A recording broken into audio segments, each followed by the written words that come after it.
kõigile Delfi TV vaatajatele. Kõigepealt hädavajalikud toimingud, istepaika, roolpaika, istmesoojendus sisse, roolisoojendus sisse.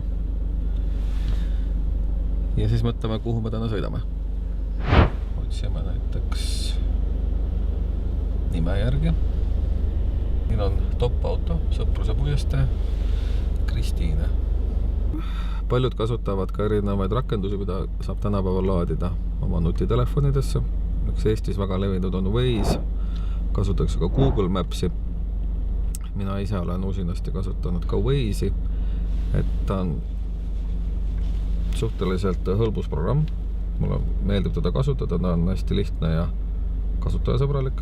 Ei võta ka telefonis kole palju ruumi ja siit saab ka kasulikku e-infot. Saab infot nii politsei kohta, saab teehooldusmasinate kohta, saab teel olevate ohtude kohta, kui pimedas on näetud näiteks mõni haagis tähistamata. Ja siia tuleb online'is ummikuinfo, mis eriti Tallinna inimestel on kasulik, sest Tallinna linnaisade heal juhtimisel on meie ristmikud tehtud veelgi kehvemaks, kui nad ennem olid. Ja et kuidas vähegi normaalse ajaga linnas liigelda, siis sellest on vahel on Waze'ist abi. Aga paneme praegu siia prooviks samamoodi siis top-auto. Täpselt nagu see TomTomi navi, sa ei peagi teadma aadresside tingimata panna. Top-auto tuleb välja, vajutad siia mine. Ta pakub sulle veel vahel mingeid marsruute. Ja kas lähed kohe või sa tahad seda infoks võtta.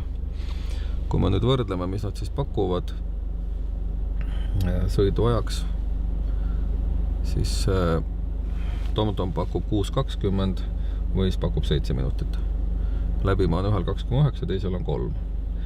Et kasutada võib mõlemaid. Selleks, et seda sama nutitelefoni navigeerides kasutades või ka lihtsalt ütleme, et temaga rääkida läbi Bluetoothi ja handsfree, siis minu arust oleks lausa kohustusega, et igas autos peab olema mingisugune nutitelefoni hoidja. Ja sellepärast on mul selline lihtne ühest Eesti telefonipoest ostetud siuke iminapaga pesa. Kui sa tahad vaadata mingit videot, annab ta keerata ka horisontaalseks. Tahab natuke settida, aga üldjuhul on ta mul vertikaalsena. Ja nii on sul käed vabad, sa saad vahepeal vastu võtta kõnesid ja sõita turvaliselt ja äkiliselt kurvis see telefon ei lenda kuskile põrandale või jalge alla, mida siis juhtub peale otsida. Aga alustame siis sõitmisega. Navi pakub meile kohale jõudmiseks 11.45 ja Waze 11.46. Teeme siis kiire testi, kummal on õigus. Turvava kinni, tuled põlevad. Hakkame sõitma. Siin on üks tubli gaasliikleja märkinud ka, et politsei kontrollib siin enda tänaval liikluskorda. Ilmselt keegi, kes on natukene liiga reipalt liigelnud, on ka kinni peetud. Isest on see väga tervitatav, sest siia on tekitatud kohutav tropp. Et see on õnnetu ohutussaar, kust inimesed peavad keerama vasakule, et raudteelt läbi saada. Sealt 3 reast tehti 2. Ja muidugi on siin palju ummikuid ja see tekitab teatud inimestes frustratsiooni või road rage'i, nagu on rahvusvaheline väljend. Siis siin liigeldes näeb igasuguseid mitte väga intelligentseid sooritusi. Et iseenesest on see väga tore, et see politsei on.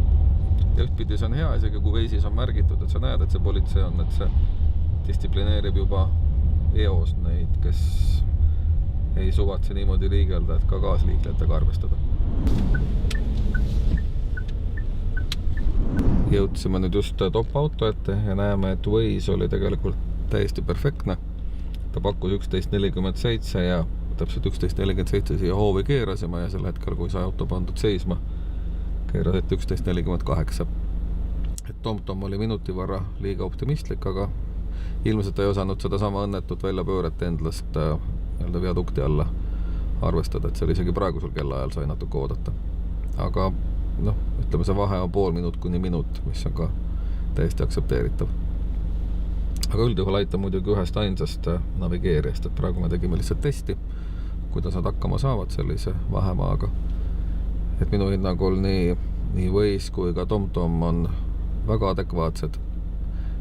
See Garmini kaartipõhi üldjuhul paneb pikemal navigeerimisel nagu väga pika varu ja näitab sulle mõttetult pikka sõiduaega ja siis kuskil poole sõidu pealt hakkab seda kogu aeg korrigeerima niimoodi, et sõidu lõpu lähenedes ta näitab ka päris õiget aega, aga millegipärast ta näitab alguses kohutavalt pikka varu, mis vahel võib tekitada teatud paanikat, kui sul on vaja kindlaks kellaajaks jõuda.